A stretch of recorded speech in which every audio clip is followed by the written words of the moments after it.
Hi, Liz. Thank you so much for joining me. You are a transformation coach, and I'm super excited to have you.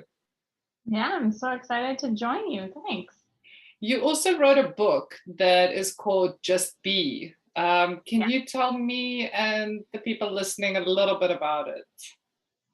So the subtitle is My Healing Journey to Embrace the Mess.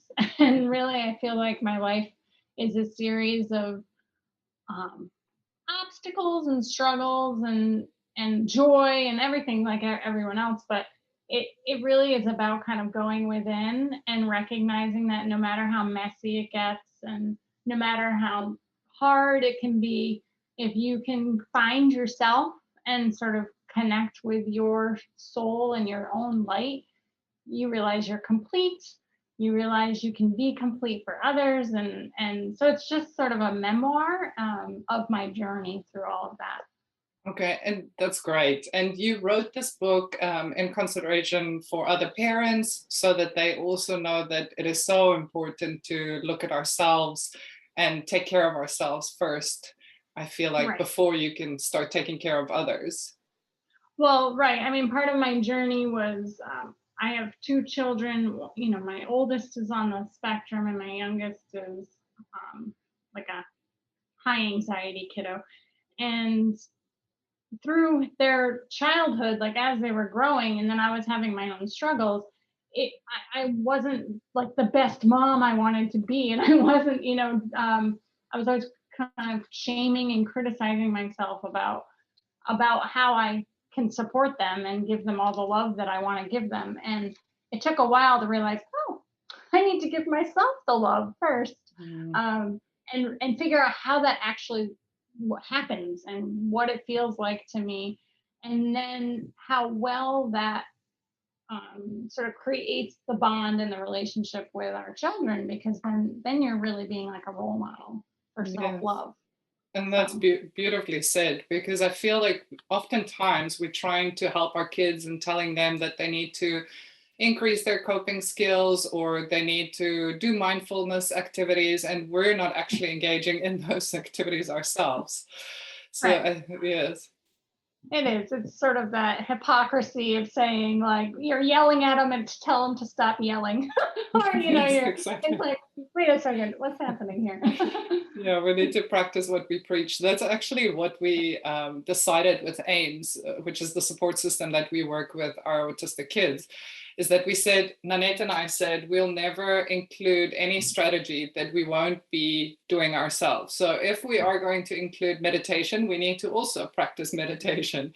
If we are going to include mindfulness walks, we need to engage in these activities ourselves, because it's really like you said, if you can't find that inner peace and take care of yourself, then you won't have the capacity for anyone else, especially not for a child that has specific needs, maybe some extra support needed. Um, I really like the setting. And you mentioned before we started speaking that you're going to be in a wellness center. Is this your wellness center? Yes. So I opened a business right before COVID. Perfect timing. But we're located in Connecticut, and we are a wellness. The easiest way to call it is a wellness center, but it's really a place of healing.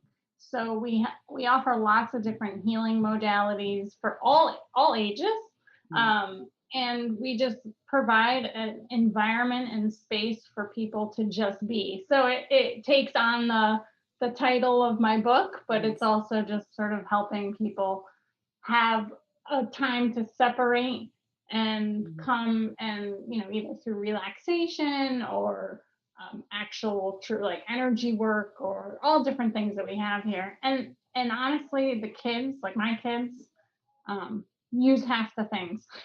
Oh, Like they that's come and they great. do a foot soak, they come and they use the crystal amethyst biomat. They like, because the central nervous system and what happens with our kiddos is just, it's sort of this mind body connection, and just their energy. And it's amazing how, if they really do focus on moments of pause and really trying to help kind of regulate that central nervous system, how much better they can sleep, how much better they can handle Exactly. stress, everything. It's the same for Mhm. all of us. But Yeah. so this whole place is meant for that, and this is what we call the wood room. Everything is kind of modeled after the elements because we also believe so strongly in nature and the Mm, connection and power that nature has for us, mm. and in our healing and in our kind of self-love. So Yes. each room has a different theme.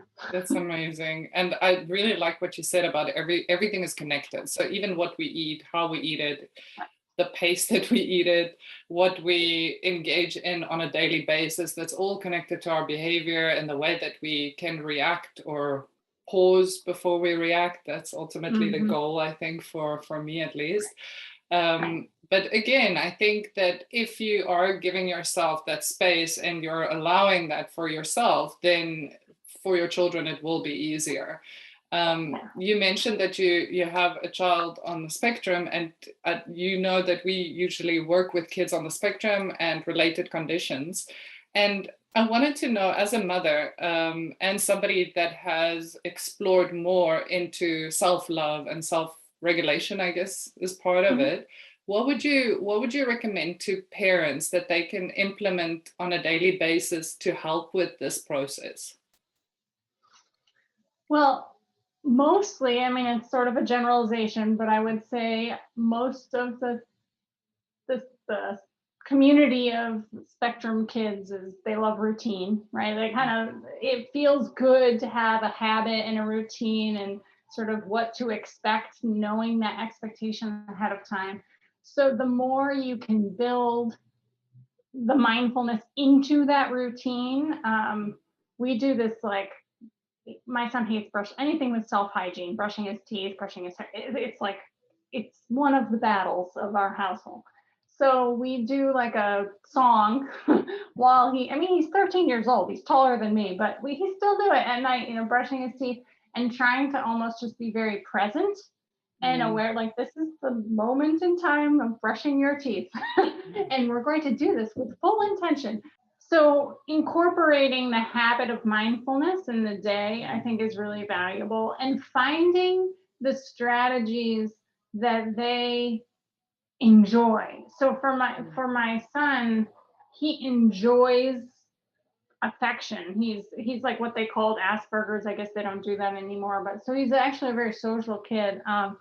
And he wants like he to this day he wants me to smother him, like get on mm, top of him, right? Like have mm. that heavy, that Deep weight. pressure.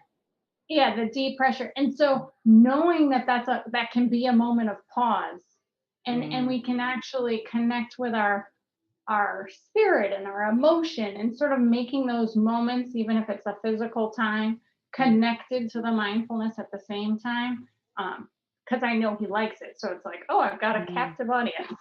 So I could just smother him and then tell him, like, we do like 0 to 10, how are you feeling? Just make it Mm, really simple.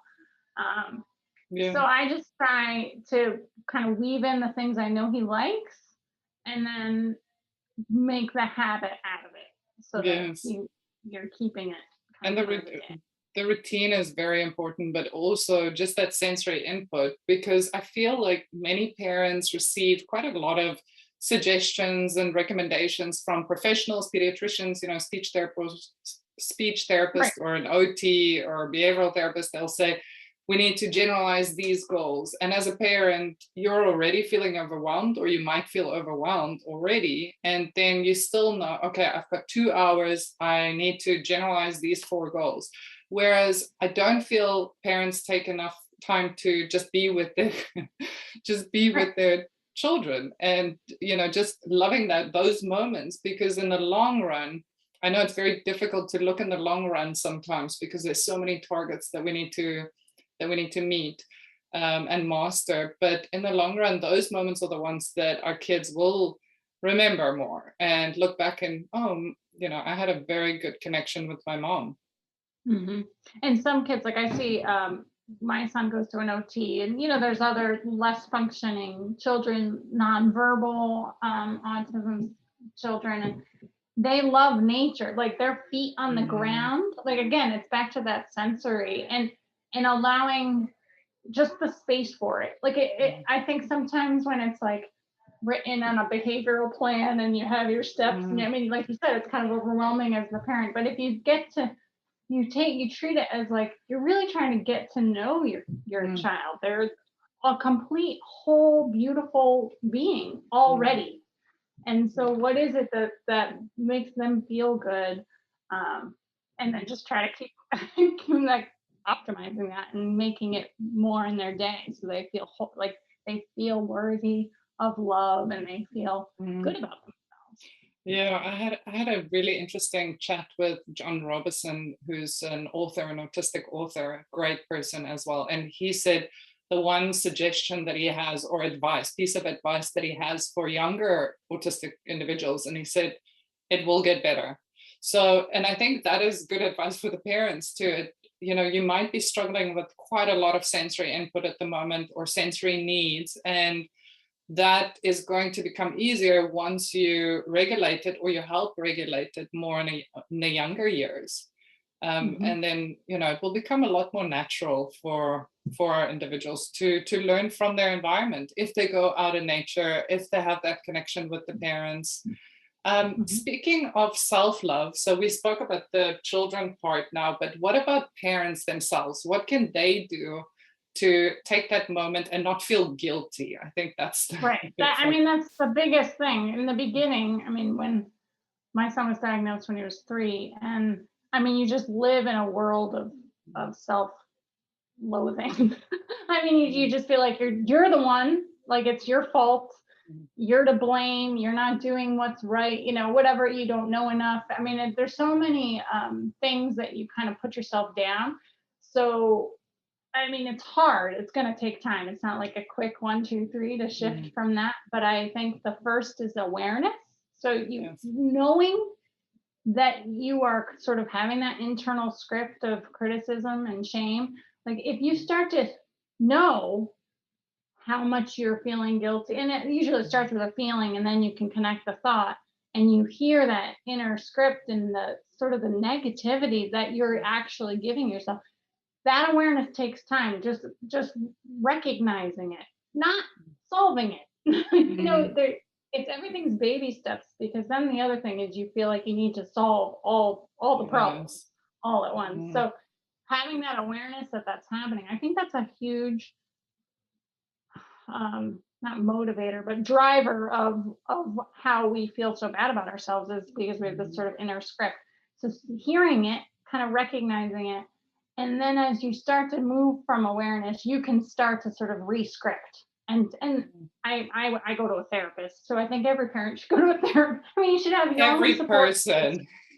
Everyone, you know, like whatever. So anytime you have a statement and you can actually hear, you know, like, I was a bad mom, I shouldn't have done that, whatever it is, and then just re-script it and say, I did the best I could with the energy I had. You know, whatever those like kind of re-scripting thing, and just start to use, even if you don't believe it at first, but you start to say those positives to yourself, and you have to take time off. Like it's just, you feel like you're gonna fail if you're not constantly focused on the kid and their success and their journey. But it's okay to take breaks, and it's really actually better. It's crucial. I think it's the same thing. We're teaching our children, and from research as well, every 15-20 minutes our kids take a short movement break, but we're not doing it. And I'm thinking, like, why are we not incorporating it? So our therapists, actually every 45 minutes, we tell them that they have to get up, they have to do a few stretches, and they can do it with the kids if they're doing online therapy or in-home therapy. But otherwise, we're not at optimal learning, and our whole body is feeling it.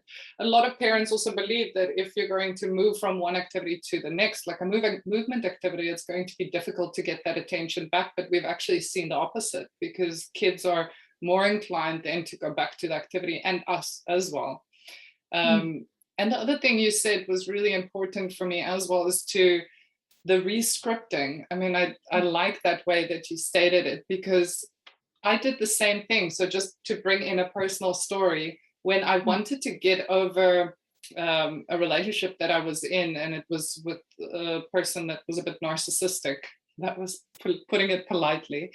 every time I felt like I was thinking some negative thoughts about myself, I would actually just do a tick on a piece of paper. So I had a small notebook in my bag, and at the end of the day, I would just look at all the ticks, and I would tell myself, tomorrow I just have to have one less tick. So it was kind of like pushing my brain to think less negative about myself. But whichever way works best for you, because I'm more of a, I guess, a visual learner. So I had to go and put it down on paper, and more of an academic than, I guess, it's probably not the best thing. But I had to see it for myself. And then re-scripting is such an important technique. And it's a powerful technique because, like you said, in the beginning, you're not going to believe it. And you're not going to believe yourself. But if you do it over and over, we're creatures of habit. So it's going to become part of your thought processes, I think. And then the eternal forgiveness. I mean, it's like, no matter, to this day now, I can still have days where I think, that was bad. Like, that was not my best behavior for me, but I actually acknowledge it to the kids. Like, mommy is not behaving the best that I could right now. But it's because I'm depleted, I haven't slept, I'm overworked, whatever I say, I actually take them along my journey I'm very verbal. So they hear my stories constantly, but it's almost like I'm showing them the process I'm going through. Like, that was not the greatest, and blah, blah. But so I say it to them, but then I also have to forgive myself. And that's never going to stop. Like, you almost always have to say, it's okay. It was the moment whatever moment you were in, that was the best you could do. And also maybe finding, somebody else told me this thing, which I really like, is finding finding your tribe. To find, her name is B. She was also part of the Autism Parenting Magazine Summit. And she was saying that it's so important to find the people that are in similar situations than you. It's great, you can have friends from all over, but to have somebody that has gone through, maybe it's different challenges, but also just to be able to share and not feel judged, I think is very important for parents. I do think at the moment there's a bit of a challenging situation for parents when they ask questions in a public forum. And some individuals might say, you can't do this, you shouldn't be doing that therapy. And I think it should be open for parents to be able to ask whatever they want to ask. It's a new process for all parents. So to find those people that you trust, that's exactly what we're telling our parents. I mean, I found my network was definitely through like the community, like the OT location that we went to, and the fact that other kids and parents were, you're waiting in the waiting room together. So you kind of start to get, because my friend, I don't have any friends I have one friend, I could say, that is like a similar parenting life than I do. So from a day-to-day basis, I don't have that. So yeah, absolutely having other communities and sort of places that you can feel heard and not judged. I think the judgment thing is totally key, because we're stuck in this world where we try to compare, like, he's talking or walking or blah, blah, blah. It's always this comparison of achievement or whatever. Whereas for me, I'm like, have you tried neurofeedback? Have you tried the biomet? Have you tried this? Have you tried, like, I just want to give whatever. How about their diet? What are they eating? How's their sleep? Like, I want to just give all the knowledge I can, because maybe I'm a little further, maybe somebody else is further than me. And that's where you really feel like nurtured, and you're nurturing each other. Yes. Yeah, I found the parents that we work with, all of them have a child that either has autism or on the autism spectrum or some related condition. And those parents I found I really connect well with, because they're open to discussing, they're open to sharing, like yourself is now, and they just want to help other parents because they've been on the journey for longer. So they've gone through some avenues that might not have been the best for them, and they know what worked for them, even though it might not work for another family. At least there is an open forum. Okay, so what I will do, I think it's really lovely that you have the book out, and it's a very, you said it's a very raw kind of Mhm. memoir. I watched quite a few of your videos. I really like your dog. That's always part of the videos. And I will leave a link to the book and to some of your social media platforms so that parents can get in contact if they wish to. Is that okay? Yeah, that'd be great. Yeah, Okay. absolutely. Yeah, thank you. Okay. Thank you so much, Liz, for the chat. I really appreciate it. And the practical strategies that you gave. I think parents should hear more of people like you. Well, thank you. I appreciate the opportunity. It's nice to meet you. You too.